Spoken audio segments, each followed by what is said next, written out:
सभाका सभापति, राष्ट्रसभाका पदाधिकारी एवं नेतागण र सांसदका आदरणीय बुवा आमा दाजुभाइहरू सबैमा मेरो हार्दिक नमन र नमस्कार छ।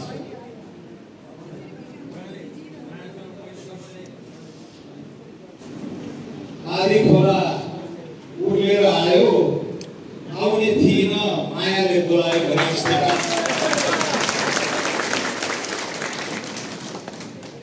हिजो लगभग 4-5 बजेसम्म म नेपालको हाम्रो संघीय संसदमै थिएँ। यहाँहरू सबैलाई थाहा छ अहिले एक किसिमको आन्दोलनमै छौँ हामी। पछिल्लो पटक अब यो काण्डको देश सबभन्दा पछिल्लो काण्ड चाहिँ नियम बनाएर संयन्त्र बनाएर एकदमै संगठित ढङ्गले दशौं हजार नेपालीहरूलाई अवैध तरिकाले विदेश पठाउने, पैसा वसुल्ने, ठग्ने, मानव तस्करीको यो ठुलो सञ्जाल प्रकाशमा आएको छ। अरू पार्टीले धेरै बोलेको सुनिँदैन, तर राष्ट्रिय स्वतन्त्र पार्टीले यो मानव तस्करीको सञ्जाललाई उजागर गर्ने गरी, यसलाई भण्डाफोर गर्ने गरी, यसलाई नाङ्गे झार पार्ने गरी एउटा न्यायिक छानबिन आयोग नबनेसम्म यो संसद चल्न दिँदैनौँ भनेर हामीले चाहिँ विगत 1 हप्तादेखि अडान राखेका छौँ। त्यसैको स्वरूपमा हिजो झन्डै 3-4 बजेसम्म हामी त्यही थियौँ र हिजो पनि संसद नचल्ने भएपछि म 24 घण्टाकै लागि मात्र भए पनि मालिकले यति धेरै माया, यति धेरै अनुरोध यहाँहरूले गर्नुभयो र म लामो समयदेखि आउन चाहिरहेको थिएँ। हुन त म विदेशका 65-70वटा देशहरू घुमेँ, नेपालकै पनि 65-70 भन्दा बढी जिल्लाहरू पुगेँ। स्याङ्जा पनि नआएको होइन, तर नआएको धेरै भएछ। त्यसैले नेसनल भेट्न भने पनि यसपालि एकै दिनका लागि हिजो आइपुग्यौँ। राति 7-8 बजेदेखि पोखराबाट हिँड्दा पुतली बजार हुँदै भिरकोट अड्दै यहाँ वालिङ आइपुग्दाखेरि झन्डै राति 10:30 गति बजिसकेको थियो। आज बिहानै 6 बजेदेखि नै तपाईँहरूको पहिचानसँग जोडिएको गरौँ सुर मन्दिर पनि पुग्यो। त्यहाँ गएर पूजा अर्चना गरेर हामी कल्याण गयौँ। कल्याणबाट चाहिँ मिरमी हुँदै कालीगण्डकी हाइड्रो हेरेर फेरि वालिङबाटै अब आज साँझ 7 बजेको प्लेन थियो, खै भ्याइन्छ कि भ्याइँदैन थाहा छैन, तर यति धेरै माया यहाँहरूले दिनुभयो र यसलाई कहिले एकदमै हाम्रो पार्टीले यसलाई पुँजीको रूपमा ग्रहण गर्दै अब यो लगभग अन्तिम लडाइँमा हामी छौँ जस्तो मलाई लाग्छ। धेरै मभन्दा अगाडि बोल्ने साथीहरूले पनि आफ्नै तरिकाले आफ्नै मान्कीमा धेरै कुराहरू राखिसक्नुभयो। राजनीति तपाईँहरूले देखे जस्तो, मुलुकको अर्थतन्त्र तपाईँहरूले सुने जस्तो, पढे जस्तो भन्दा धेरै नै अगाडि बिग्रिसकेको छ। त्यसैले यसलाई सम्हाल्नु पर्नेछ। राजनीतिको काम अलिकति आशा जगाउने हो, तर त्यो आशा नै निभाउने काम विगतका राजनीतिक कर्मीहरूले गरेका हुनाले रवि लामिछानेले एउटा आँट गर्नुभयो, ठुलो जोखिम गर्नुभयो। उहाँ आज जुन अवस्थामा हुनुहुन्छ, सायद उहाँमा एउटा पूर्वाभास थियो, म बत्तिएर अगाडि बढेँ भने यिनीहरूले मेरो वेग, मेरो पार्टीको गतिलाई रोक्न खोज्दैछन् भन्ने पूर्वाभास मलाई थियो। त्यसैले मैले भनेको उहाँले आँट गर्नुभयो, जोखिम गर्नुभयो। हामीहरू जस्ता हजारौँ मानिसहरूलाई जोड्नु भएको छ यो अभियानमा। तर आज उहाँमाथि जुन राजनीतिक प्रतिशोध साधेर अन्याय गरिएको छ, त्यसको कानुनी उपचार त हामी खोज्दै नै छौँ। तर यसलाई अब भित्रभित्रै यो मक्किएको, कुहिएको यो राज्य प्रणाली जुन छ, यसलाई राजनीतिक रूपमा हामी सशक्त भयो भने मात्रै अपराध गर्ने लगभग त्यो बिन्दु, त्यो निष्कर्षमा हामी पुगेको हुनाले अब हामी घर आँगन, चोक चौतारा, चिया पसल, तपाईँको घर दैलोमा आएर राष्ट्रिय स्वतन्त्र पार्टीले कस्तो अभियान छेड्न खोजेको हो, यो मुलुकको दुरावस्थाका लागि को जिम्मेवार छ, किन यो दुरावस्थामा आइपुग्यौँ, यसलाई हामी सम्हालेर माथि कसरी लिएर आउँछौँ र यो अभियान छेड्नु हुने यसका संस्थापक हाम्रा सभापति रवि लामिछानेजी माथिको अन्याय र उहाँप्रति तपाईहरु सबैले देखाइराख्नु भएको यो बढ्दो पनि छ माया सद्भाव यसलाई हामी संग्रह गरेर यसलाई जोगाएर अब 84 को आम निर्वाचनबाट ठुलो जवाफ दिनुपर्नेछ घण्टी बजाउनु पर्नेछ र त्यसपछि मात्रै यो लगभग एउटा अन्तिम बिन्दुमा हामी पुग्नेछौँ। यहाँ वालिका धेरै उद्यमी व्यवसायी दाजुभाइ दिदीबहिनीहरू आज जोडिनु भएको छ। उहाँहरूलाई थाहा छ अहिले अर्थतन्त्रको सर्कस यो पीडा तपाईँ आफ्नै घरबाट 12 क्लास सक्दा नसक्दै नेपालभन्दा केही आश छैन अब विदेशमै जानुपर्छ विदेशमै गएर म आफ्ना सपनाहरूको खेती गर्नेछु मेरा आकाङ्क्षाहरूको पूर्ति नेपालमा हुँदैन म बाहिर नै गएर गर्छु भनेर तपाईँ हामी सबैको घरमा एकजना पात्र छ। गत सालको मात्र तपाईँको हेर्ने हो भने 8 लाख जति अस्थायी रोजगारीको लागि बाहिर जानुभएछ के वर्ष 1,25,000 भन्दा बढी पढ्न भनेर जानुभएछ 12 क्लासपछि त्यो पढ्न भनेर गएकाहरू फर्कनेवाला छैन र त्यो 7-8 लाख अस्थायी रोजगारीको लागि खाडी मुलुक कोरिया मलेसिया जानेहरू पनि पहिला अलिक पैसा कमाएर त्यसै फर्कला भन्ने आशा गर्नुहुन्थ्यो। अहिले अब त्यतैबाट युरोपतिर जान सकिन्छ कि अस्ट्रेलिया जान सकिन्छ कि जापान अमेरिका जान सकिन्छ कि भनेर ठुलो कोसिस गरिरहेको यो आशा यो देशमा अब केही पनि गर्न सकिँदैन। एउटा राजनीतिक पार्टीको बिचौलिया बनेर भने केही पनि काम गर्न सकिँदैन। एउटा नेताको दौरा बसाउने हो भने यहाँ केही पनि हुँदैन भनेर यो आशा मार्ने एउटा स्वाभिमानी नेपालीहरूको आशा नै मार्ने जुन काम भएको छ राजनीति अब हामी यस विरुद्ध लड्नै पर्नेछ। हरेक पुस्ताहरू जोगाएर आफ्नो युग आफ्नो पुस्तामा यी अभियानहरू सुशासनको अभियानहरू छिर्ने गरेकै छ। त्यसले अब हाम्रो पुस्ताको पालो आएको छ। त्यसैले हजुरहरूले आज मालिकमा यति ठुलो माया यति ठुलो साथ सद्भाव देखाइदिनु भएको छ।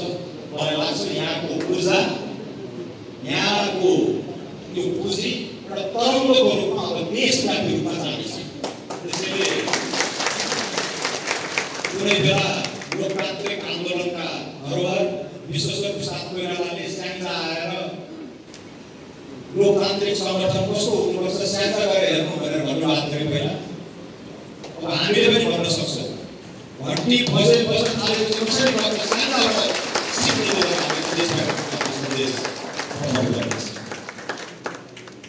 मैले धेरै कुरा छैन अहिले पनि मैले भने हाम्रो अर्थ राजनीति साथै बिग्रिएको छ। यो सबैले भ्रष्टाचार भन्छ तर हामी अलिकति देश दुनियाँ देखेर आएको अलिकति प्राकृतिक दृष्टिकोणका मानिसहरूले जे भइरहेको छ यो किन भइरहेको छ भनेर अलिकति भोत्रिनु पर्ने हुन्छ। लानु पनि खत्तम यो पनि झुर यसले बिगार्यो यो भ्रष्ट यो नालायक मात्र भनेर पनि बुझ्दो रहेछ। हामीले समाधान पनि दिन सक्नुपर्ने हुन्छ। त्यसैले राष्ट्रिय स्वतन्त्र पार्टीले कतिमा पनि शीर्ष नेतृत्वले आएर यहाँ अरू पार्टीलाई गाली गर्ने मात्र काम नगर्ने भनेर भनेका छौँ। हामीले अहिले भएको विसङ्गति र विकृतिलाई कसरी यसको चरित्र के हो जे भइरहेको छ यो किन भइरहेको छ भनेर खोज्दै त्यसको समाधान दिने गरेर नै अगाडि बढ्नुपर्नेछ। हामीले समष्टिमा भन्ने गरेका छौँ 84मा एउटा अवसर दिनु होला। हाम्रो सङ्ख्या र सामर्थ्य उल्लेख भयो भने हामी निर्णायक हस्तक्षेप गर्नेछौँ भनेर भनेकै छौँ। त्यसको सानो सानो ट्रेलर सानो सानो झिल्को यहाँ हामीले नेपालको सङ्घीय संसदमा हेर्नुभएको छ। जम्मा 21 जना सांसद 1 जना सांसद हाम्रो लोकसभामा हुनुहुन्छ सक्रिय पाउनुहुन्न। अर्का सांसदलाई जबरजस्ती अन्यायपूर्ण किसिमले हाम्रो सभापति प्रमिला मिश्रलाई निलम्बित गरिएको छ। जम्मा 19 जना तर आज त्यो 275 जना सांसद भएको नेपालको सङ्घीय संसदमा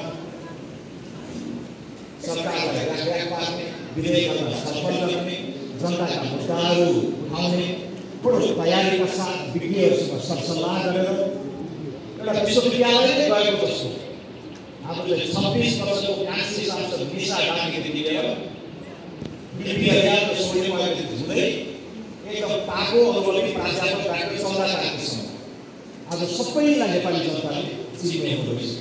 किनकि उहाँले गरेको मेहनत उहाँले गरेको लगन र राष्ट्रपालले हाम्रो हामी प्रतिपक्षमा छौँ। कुनै मेयर हामीसँग छैन कुनै प्रदेशमा हामी छैनौँ कुनै मन्त्री इत्यादि हामी छैनौँ तर त्यो संसदमा गरेको काम र लगन र त्यहाँ हाम्रो बोलिरहेको छ एउटा पूर्वाभास भइरहेको छ होइन। 19 जनाले त यत्रो गरेका छन् भने त्यो राष्ट्रिय स्वतन्त्र पार्टीका 100 जना सांसद, 100 जना मेयर, 2-4 हजार वडाध्यक्षहरू हुने भयो त अनि यो देशमा परिवर्तन हुने समय लाग्दैन कि क्या हो भनेर पनि मान्छेहरूले भने अहिलेको यो भर्खरको देश यस्तो स्वर्गको टुक्रा जस्तो देश यो भर्खरमा के जातिएको छ, कसरी बिग्रियो होला। यहाँ पक्कै पनि नेपाली काङ्ग्रेस, नेकपा एमाले, नेकपा माओवादीमा आबद्ध भएका धेरै साथीहरू कुनै समयमा सक्रिय भएका आदरणीय दाजुभाइ दिदीबहिनीहरू, यी पार्टीहरू पनि एकदम गौरवशाली इतिहास भएका पार्टीहरू। अघि मैले विष्णु कोइरालाको नाम लिए, उहाँले आज हामी 82 सालमा छौँ, 5 सालमा नेपालको साक्षरता 1% पनि नभएको बेलामा, नेपालमा 10 किलोमिटर पनि बाटो नबनेको बेलामा उहाँले सपना देख्नुभयो। नेपाल अहिले गरिब छ, जहाँ यहाँ राणा शासनले थिचिएको छ र उहाँले ब्रिटिस शासन हेर्नुभयो, इन्डियाको स्वतन्त्रता सङ्ग्राममा भाग लिनुभयो र भन्नुभयो होइन गरिब हुँदैमा स्वतन्त्रताको हावाले छुन नहुने हो, स्वतन्त्रताको अनुभूति हामीले गर्न नहुने हो, एउटा विविधतापूर्ण देश, एउटा लोकतान्त्रिक माहौलमा नै हामीले आफ्नो समृद्धिको सपना देख्न नपाउने होला भनेर त्यो जमाना सपना देख्नुभयो र नेपाल जस्तो गरिब देशलाई विभिन्न लोकतान्त्रिक सङ्ग्राममा हुनुभयो। आज हामी बिपी कोइरालाको भिजन नेपाली काङ्ग्रेसले सुरुमा गरेको सङ्घर्षको एउटा प्रतिफल पनि लिएको छ। नेपालमा वामपन्थी आन्दोलनमा लागु भएका साथीहरू पनि सुरुमा ठुलै उद्देश्य बोकेर आउनुभएको, जात भात लिङ्ग क्षेत्रबाट चिया भएको खण्डित भएको नेपाली राष्ट्रियतालाई जोड्नुपर्छ, सीमान्तवर्ती समुदायहरू, दलित समुदायहरूलाई त्यसरी थिचोमिचो हुन्थ्यो सबैलाई सशक्त बनाएर एउटा नेपालीहरूको एउटा सुन्दर मालामा सबैजना बाँधिनुपर्छ, धागोमा सबै फुलहरू चाहिँ जोडिनुपर्छ, अधिकारको लडाइँ गर्नुपर्छ, समतामूलक समाजको सपना देख्नु सही छ भनेर वामपन्थी आन्दोलन पनि अगाडि बढेको हो। सामाजिक रूपान्तरणमा वामपन्थी सारथीहरू पनि हाम्रो पनि हुनुहुन्छ। त्यसैले राजनीतिक स्वतन्त्रताको स्पेस खोल्ने कुरामा, समाजलाई तरङ्गित गरेर सशक्तिकरण गर्ने, झकझक्याउने, जबैदेखि हल्लाउने कुरामा वामपन्थी साथीहरूको ठुलो आपूर्ति छ, त्यागको प्रशंसा छ। तर आज हामीले छातीमा हात राखेर सोध्यो भने के आजको काङ्ग्रेस बिग्रियो पासमा छ, आजको एमाले मदन भण्डारी वा मनमोहन अधिकारीको पथमा छ, छैन। धेरै नै बढाइन्छ, धेरै नै बिग्रिसके। तर यो राजनीतिक खोक्रो विकृत बिचौलियाको सङ्गत, बिचौलियाको हालिमुहाले असाध्यै हेर्नै नहुने एकदम घृणा गर्न लायक आज कुनै पनि ठुला नेता साथी नेताहरू हामीले जसरी सडकमा खुल्ला हिँड्न नसक्ने अवस्थामा पुगिसकेको छ। त्यसैले अब हामी भन्नु राजनीतिक आन्दोलन, सामाजिक आन्दोलनहरू त भए, तर यसलाई जोगाउन सकेनौँ भने यी उपलब्धिहरू पनि फेरि प्रतिबन्धतिर सोचिन सक्छ। र एउटा आन्दोलन चाहिँ अझै बाँकी छ, आर्थिक आन्दोलन चाहिँ कसैले गर्न सकिन्छ। त्यसैले अहिले राष्ट्रिय स्वतन्त्र पार्टीले नेपाल आज एसिया प्रशान्त क्षेत्रमै सबभन्दा पढ्न मुलुक अफगानिस्तानमा भनेपछि के हामीले आर्थिक सपना देख्न नपाउने, युवाहरू चाहिँ के गरी खान सक्ने वातावरण बनाउनको लागि अस्ट्रेलियादेखि लिएर जापान, अमेरिका, युरोप नै पुग्नुपर्ने, नेपालमै बसी सम्मानजनक आमदानी हुने खालको पेसामा आबद्ध भएर कर्मचारी तन्त्र राजनीतिको यो पिछोबाट बाहिर गरी खाने वातावरण बनाउन सकिँदैन। स्वाभिमानी नेपाली भएर नेपालमै बस्न सकिँदैन। त्यसको लागि आर्थिक रूपले सम्मानजनक मध्यम आय भएको मुलुक हामी बनाउन सक्दैनौँ र भनेर त्यो आर्थिक सपना, त्यो बाँकी रहेको अपुरो आर्थिक आन्दोलन चाहिँ अब राष्ट्रिय स्वतन्त्र पार्टीले नेतृत्व गर्छ र त्यसलाई 84 पछि हामीले तर त्यो हाम्रो आन्दोलन आर्थिक अभियान क्षेत्रको अगाडि एउटा शब्द छ। त्यो शब्द भनेको सुशासनको शब्द हो। अस्ति जेठ 15 मा बजेट आयो। जेठ 15 मा बजेट आउँदाखेरि हामीले त्यो दिन चाहिँ संसद के अरे वितरण काम गरेनौँ। हामीले एकदमै परिपक्व, एकदम जिम्मेवार ढङ्गले भन्यौँ यो संविधानमै लेखेको छ। जेठ 15 मा नेपाल सरकारको अर्थमन्त्रीले बजेट पेश गर्नेछ अथवा नेपाल सरकारको आय र व्ययको अनुमान पेश गर्नेछ भनेर संविधानले लेखेको कुरा यसलाई बिथोल्नु हुँदैन, भाँजो हाल्नु हुँदैन। हामी परिपक्व जिम्मेवार पार्टी भएको हुनाले त्यो बजेट चाहिँ बोक्न दिनुपर्छ भनेर त्यो दिन चाहिँ हामीले सक्छौँ बिथोलेनौँ। र बाहिर आएर मैले 16-17 मिनटको टिप्पणी गरेको थिएँ। यहाँहरू धेरै युवा साथीहरूले फेसबुकमा वा युट्युबमा मिडियामा देख्नु पनि भयो होला। मैले एउटा कुरा गरेको थिएँ, त्यो मलाई लाग्छ बिस्तारै बिस्तारै मानिसहरूले नेपाली जनताले मनन पनि गरिराख्नु भएको छ। यसपालिका अर्थमन्त्रीले बजेट ल्याउनुभयो 1964 अर्बको बजेट, झन्डै 20 अर्ब टेकेन, 20 अर्बभन्दा अलिकति कम। मैले त्यतिबेला भने यो देशमा सुशासन भइदिएको भए, लगानीको माहौल भइदिएको भए, आफ्नै नागरिकले आश्वस्त हुने वातावरण हामीले बनाउन सकेको भए आज अर्थमन्त्रीले 19 खर्बको होइन 40 खर्बको बजेट पेश गर्दै हुनुहुन्थ्यो भनेर मैले भने। त्यो भन्ने आधार के थियो भने 48 सालपछि जस्ता आर्थिक सुधारहरू हामीले सुरु गर्यौँ, यो नेपालको अर्थतन्त्र अलिकति उदारवादतिर लग्यो। धेरै कुराहरू आज 30 सेकेन्डमा फोनमा टिकट किनेर हामी पोखराबाट काठमाडौँ पुग्न सक्छौँ। यहाँ एटिएम भएका कार्डहरू देखि लिएर शिक्षा स्वास्थ्यमा पनि धेरै सुविधाहरू बाटो इत्यादि नभएका भयो। त्यो वेग, त्यो आर्थिक वृद्धिको गति बिस्तारै बिथोलियो, त्यो रोकियो। तर त्यो वर्षमा 7-8% आर्थिक वृद्धि भएको भए, त्यसलाई निरन्तरता दिन सकिएको भए आज नेपालको अर्थतन्त्र 61 खर्ब होइन 130 खर्ब पुग्ने रहेछ।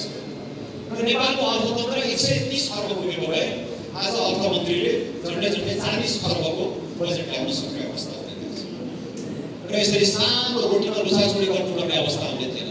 मलाई मेरो घर अगाडिको आँगन छोडेर जाने बाटोको पिच गरिदेऊ, मेरो स्कुलको छाना हालिदेऊ, यहाँ मलाई स्वास्थ्य चौकी चाहियो, अलिकति बाटो बनाइदेऊ होइन, यसरी लुसाछुडी गर्नुपर्ने अवस्था थिएन। हामी धेरै नै ठुलो ढुकुटीमा रस गरिरहेका थियौँ। अब प्रश्न आउँछ, मैले भन्दैछु कि हामी धारे खालि कुशासन भयो, भ्रष्टाचार भयो मात्र भइरहेका छौँ। के भनिरहेका छौँ भने होइन, यो स्वर्णिम आयोगले वालैमा आएर त भन्यो 20 खर्ब पनि नपुग्ने बजेट आएछ। तर यो देशमा सुशासन भइदिएको भए, असल नेता भइदिएका भए चाहिँ आज 40 खर्बको बजेट ल्याउन सकिन्छ भनेर भन्छ भनेर तपाईँले कुरा गर्नु सक्नुहुन्छ। यसको एउटा सोझो हिसाबले मैले आम जनताले बुझ्ने हिसाबले भनेको बाँकी 20 खर्ब कता गयो, कता हरायो? 40 खर्ब हुन सक्ने अवस्थामा रहेछौँ हामी। यो आर्थिक सुधार भएको भए, खराब शासन नभएको भए 20 खर्बको मात्र आयो। त्यो अर्को 20 खर्ब थप हुन सक्ने बजेट कहाँ गयो, कहाँ हरायो? त्यसलाई मैले कुशासनको मूल्य, तपाईँ हामीले चुकाइरहेको भोगिरहेको कुशासनको मूल्य भनेर भनेको छु। अलिकति यहाँ युवाहरू हुनुहुन्छ, मिसिङ जिडिपी भन्ने गरेको छु। हरायो, कुशासनले गर्दा त्यो हरायो। हामी त्यहाँ पुग्न सक्छौँ तर पुगेनौँ, किनकि बाटो बिरायो, हाम्रा लक्ष्यहरूबाट हामी हरालियौँ, कुशासनले गाँस्यो र यो पद्धतिबाट धेरै प्रगति गर्न सकिँदैन। आशा जगाउनु पर्ने राजनीतिले युवाहरूमा आशा नै मार्ने काम गरिरहेको छ। र अहिले तपाईँले सबैले राजनीति यहाँको वडा पालिका जिल्ला माथि मन्त्री प्रधानमन्त्रीको आचरणहरू देखिरहेको छ। यिनले के बोल्छ, कसरी बोल्छ भन्ने कुरा आज हातमा युट्युब छ, फेसबुक छ, घरमा टिभी छ, तपाईँले सुनिराख्नु भएको छ। चुनाव यहाँ कसरी भयो, स्याङ्जामै चुनावमा के गरियो भन्ने कुरा हामीले पनि हेरेर पढ्यौँ, तपाईँले त भोगिनै हाल्नु। यसरी यो सबै किन यस्तो भइरहेको छ भन्दा हामीले यो अहिलेको प्रणालीलाई असाध्यै भ्रष्ट, असाध्यै महँगो, असाध्यै खर्चिलो बनायो। यहाँ सानो टोल समितिका केहीमा चुनाव लड्दा पनि पैसाको खोरो पर्छ। एउटा सङ्घीय सांसदले त आजकल 4 करोड, 5 करोड, 6 करोड खर्च नगरिकन चुनावै जित्न सक्दैन। अब तपाईँहरूले पनि हामी नेता हौँ भन्ने आउनेहरूलाई औँलो भेटाएर प्रश्न गर्नुपर्ने बेला ए भाइ, ए दिदी, तपाईँको आम्दानीको स्रोत क्या हो?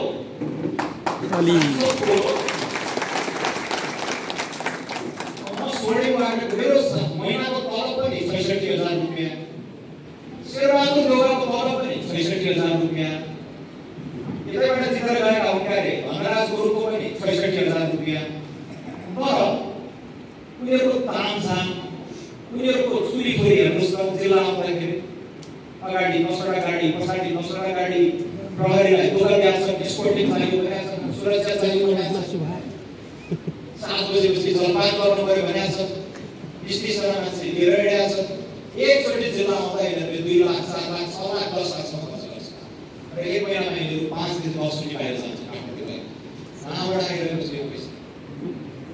चुनावमा मिसिङ डिडी खर्च छ, चुनावमा टिकट लिनको लागि आफ्नै नेताहरूलाई घुसाउनु पर्ने अवस्थामा पुर्याइसक्यो। यही हो बिपी कोइरालाको पार्टी, यही हो मदन भण्डारीको पार्टी। आफ्नै नेतालाई घुसाएर टिकट किन्ने 1 करोड पैसा त्यही गयो।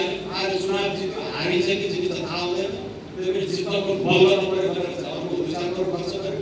अनि त्यस्तो प्रणालीमा त्यस्तो मान्छे सांसद भएपछि तपाईँलाई लाग्छ उसले बालेश्वरमा बसेर सङ्घीय संसदमा यहाँ आदि खोलामा के भयो, कालीगढले के भइरहेछ, मैराङमा के भइरहेछ, पुतली बजारमा के भइरहेछ भनेर चिन्ता गर्छ कि होइन? घाँटी 8-10 करोड ऋण लागेको छ, तिर्नु पर्यो, अर्को चुनावको पनि जोड गर्नु पर्यो, कहाँबाट कमाउने भन्ने त्यो छ। यो प्रणाली नै विषाक्त भयो क्या। त्यो प्रणाली सांसदहरू मन्त्री बन्न पाउने प्रणाली नै विषाक्त भयो। त्यसलाई चाहिँ धेरै कुराहरू बिगारिरहेको छ र राष्ट्रिय स्वतन्त्र पार्टीले भनेको छ अब सांसदहरू मन्त्री बन्न नपाउने प्रत्यक्ष निर्वाचित कार्यकारीको व्यवस्थामा हामी लागू गर्छौँ।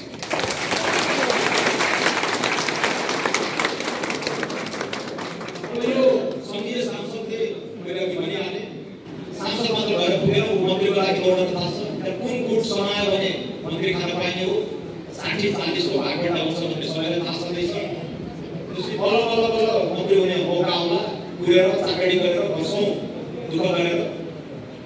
त्यसपछि मलाई खेलकुद मन्त्रालय चित्त बुझ्दैन, उसलाई श्रम मन्त्रालय चित्त बुझ्दैन, उसलाई कानुन मन्त्रालय चित्त बुझ्दैन, उसलाई भौतिक नै चाहियो, उसलाई ऊर्जा नै चाहियो, उसलाई शहरी विकास नै चाहियो, उसलाई गृह नै चाहियो। जहाँ जहाँ धेरै ठेक्कापट्टा गर्न पाइन्छ त्यही मन्त्रालय चाहिन्छ। किन? पैसा चाहियो। अलिअलि पैसा पार्टीका टाउकेहरूलाई बुझाउने, अलिअलि पैसा आफू ऋण चुक्ता गर्ने, अलिअलि पैसाले काठमाडौँमा घर बनाउने, गाडी चलाउने र अर्को चुनावको जोड गर्ने। अनि यस्तो खालको प्रणाली ल्याएपछि तपाईँलाई लाग्छ हामीले यहाँ सुशासनको चिन्ता गरौँला, विकास निर्माणको चिन्ता गरौँला, उद्यमी व्यवसायीले कस्तो पीडा भोगेका छन् त्यसको बारेमा चिन्ता गरौँला, शिक्षा स्वास्थ्य प्रणाली ध्वस्त भइरहेका छन्, वर्गीकरण गरिएको छ, बिचौलियाहरू पुसिएका छन्, त्यतातिर चिन्ता गर्छौँ कि आफ्नो व्यक्तिगत मात्रै जोड्छ। त्यसैले अब यो प्रणालीकै सुधार गर्नको लागि हामीले नयाँ नयाँ चिन्ताहरू ल्याएका छौँ र अघि मैले चित्रण गरेको एउटा बिम्ब मात्रै प्रतिबिम्ब मात्रै हो। यस्ता सांसद तपाईँ हामीले यहाँ चुरोट किता कर दिनुहुन्छ, चाउचाउ किता कर दिनुहुन्छ, लुगा धुने साबुन किता कर दिनुहुन्छ। त्यसरी तिरेको करबाट पालिएका प्रतिनिधि सभाका विषयवस्तु सांसद मात्र होइन, 884 सांसदहरू पालिरहेका रहेछ। 884 जना सांसदहरू लोगो लगाएका छन्, मलाई माननीय भन्दै हिँडेका छन् ठमै। त्यस्ता 884 जना सांसदहरू के काम छ? यी मध्येका 550 जना सांसद प्रदेशमा रहेछ क्या, 7वटा प्रदेश। राष्ट्रिय स्वतन्त्र पार्टीले प्रदेश सभा खारेज नै गर्नुपर्छ।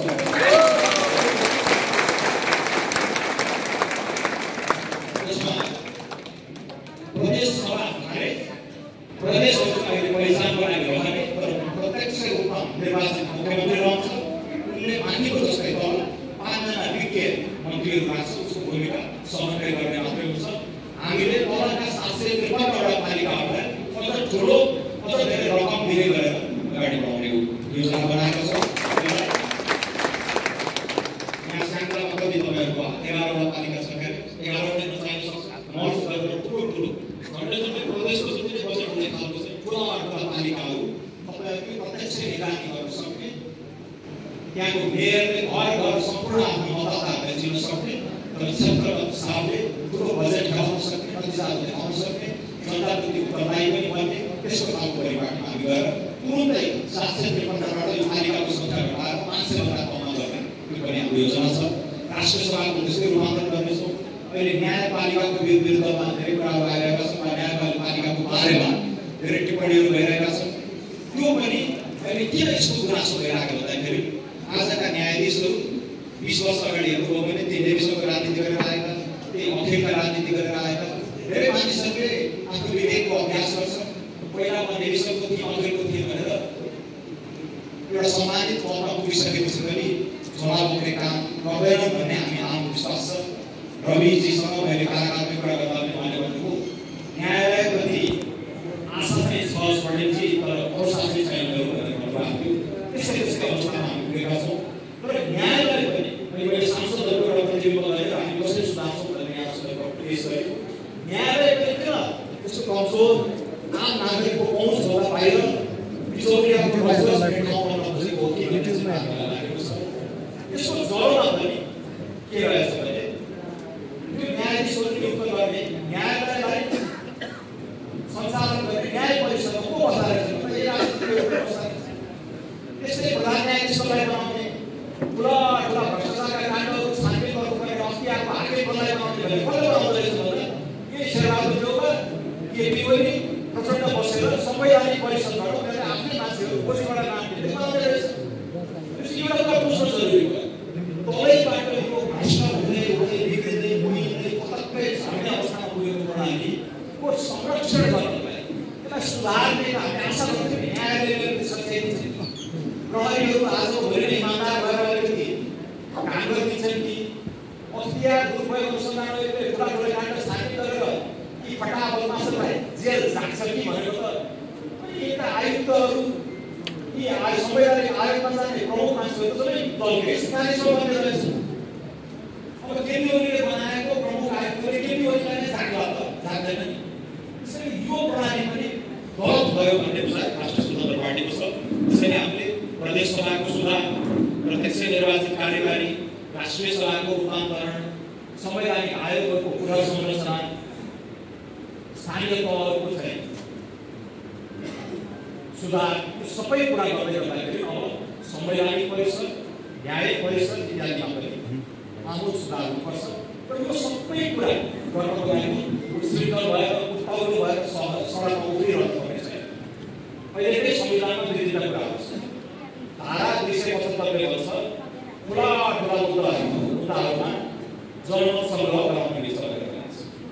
धारा 274ले भनेका छ राजनीतिक रूपमा सहमति भयो भने हामी संविधान संशोधन गराउन सक्छौँ। यो संविधानमा भन्न परेको कुराहरू केवल पाइन्छ।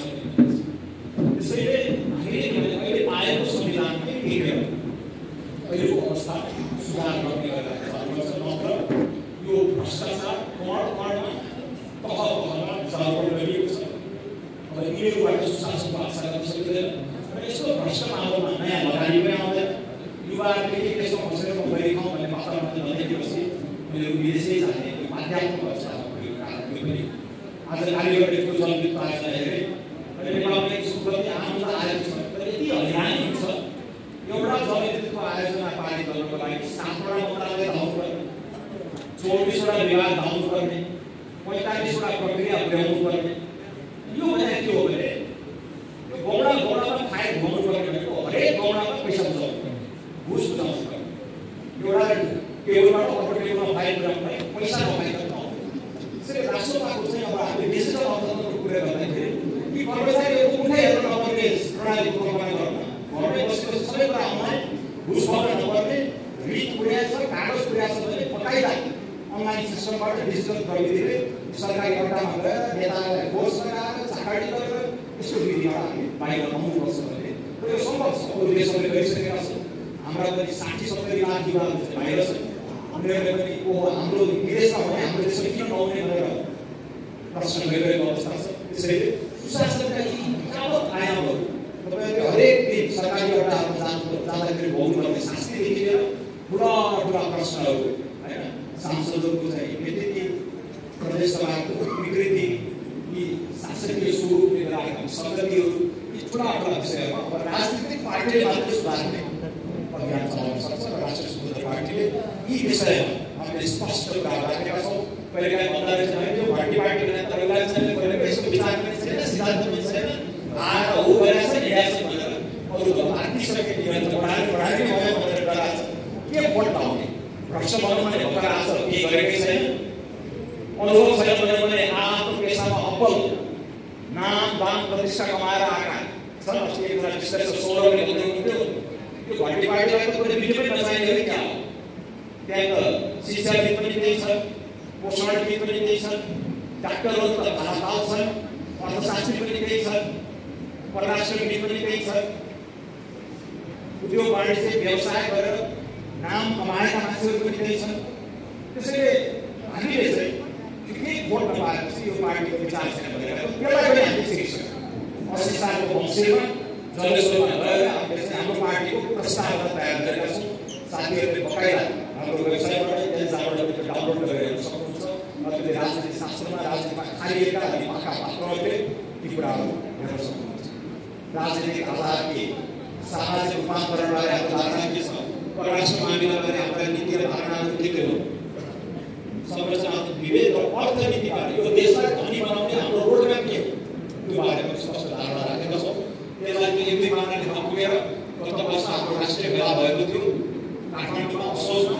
त्यसलाई थप व्याख्या गरेर 10 12 पानाको थप व्याख्या प्रस्तावना व्याख्या पनि तयार गरेका छौँ।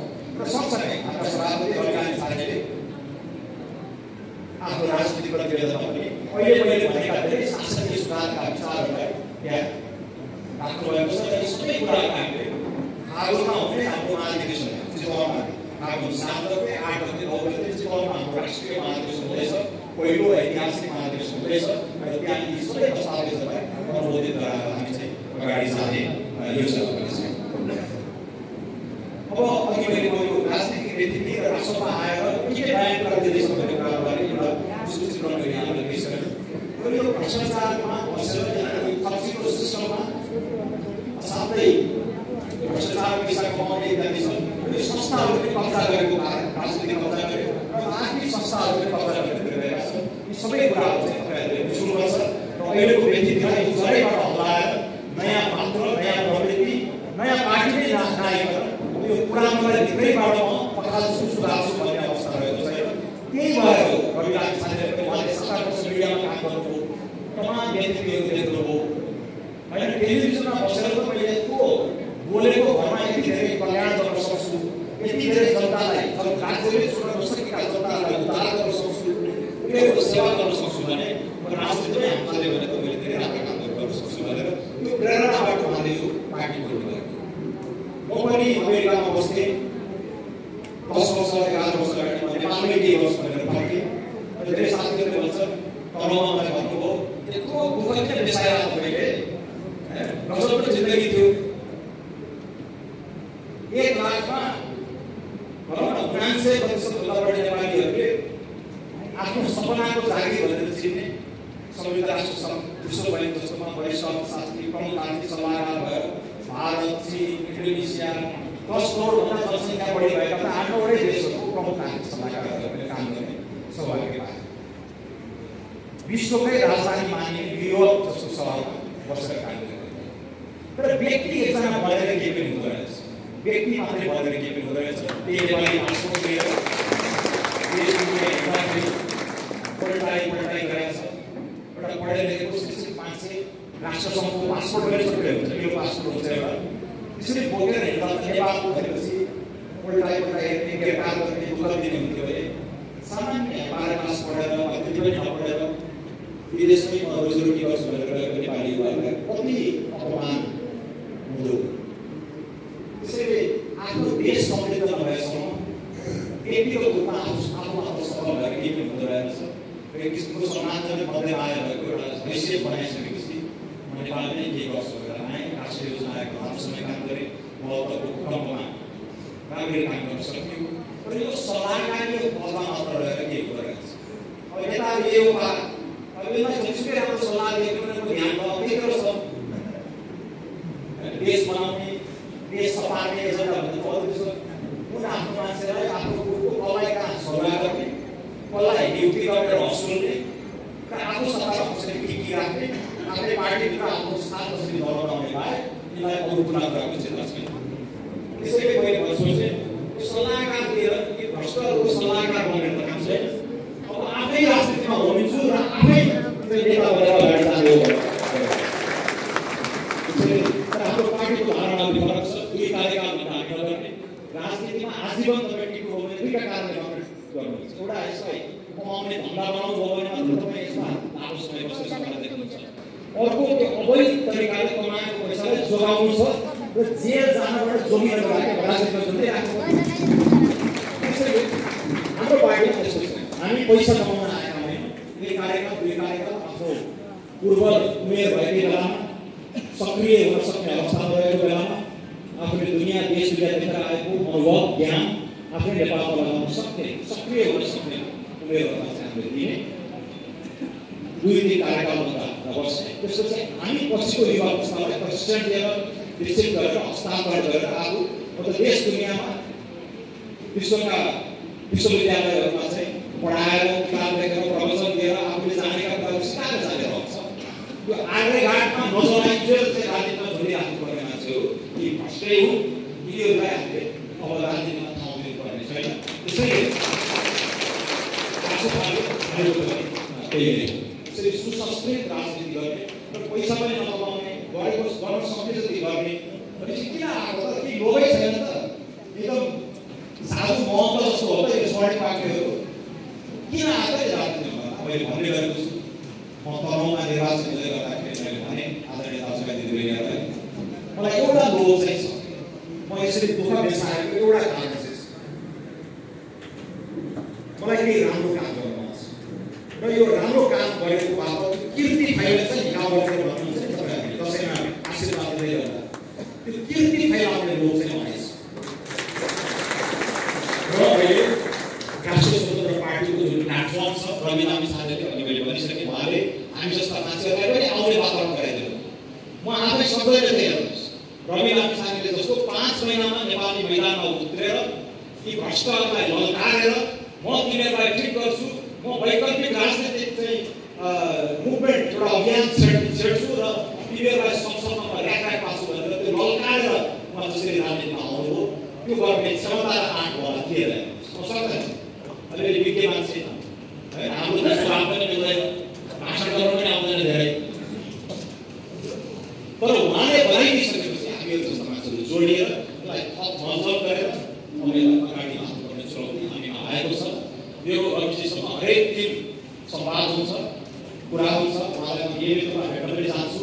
उहाँ कारागारमा बसे पनि उहाँलाई सबै कुरा के भइरहेको छ देशमा भन्ने सबै कुरा थाहा छ। हामी नियमित संवाद गर्ने उहाँको कानुनी लडाइँलाई कसरी सहज बनाउने र त्यसलाई सहयोग हुने गरेर राजनीतिक रूपमा हामी थप कसरी बलियो भन्नेमा अहिले राष्ट्रका कसरी सहयोग केन्द्रित छ।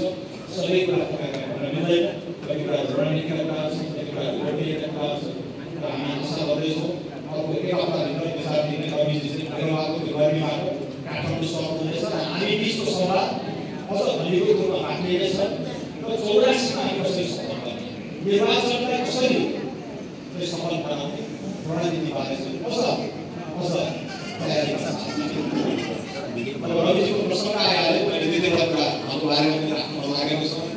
उहाँ राजनीतिक प्रतिस्पर्धा सानिएको भन्ने कुरा अब घाम जस्तै छर्लङ्ग भएको छ। सुरुमा चाहिँ मान्छेहरूको अनुरोध थियो होइन फलानु सहकारी भएका छन् के मिडिया भएका छन् केही नभए त्यसरी 4-4वटा 5वटा जिल्लामा त घुमाउँदैन थियो होला नि त रोकेर बिराएको कि त गल्तीको गरेका थियो भनेर गाउँघरतिर शिक्षित मान्छेहरूलाई त थाहा थियो गाउँघरतिर त होइन हाम्रो रविले बिराएको कि क्या हो राजनीतिमा आउनुभन्दा अगाडि नै उनले गरेको पेसामा पनि छुटिएको कि त भन्ने खालको सानो आशंका थियो। तर आज निरन्तरले दिएको दुःख हामीले पल्टाएर हेरेका प्रमाणहरू संसदकै छानबिन समितिले त्यत्रो 1200 पानाको ठेली नै ल्याएर हामीले पढेका छौँ। त्यत्रो 1200 पानाको ठेलीमा विपक्षीहरू हाम्रो विपक्षीहरू चाहिँ बहुमत भएको सदस्यले पनि जम्मा 2टा कुरा लेखेको छ रवि लामी साथीको बारेमा। पाना नम्बर 449 मा हेर्नुहोस्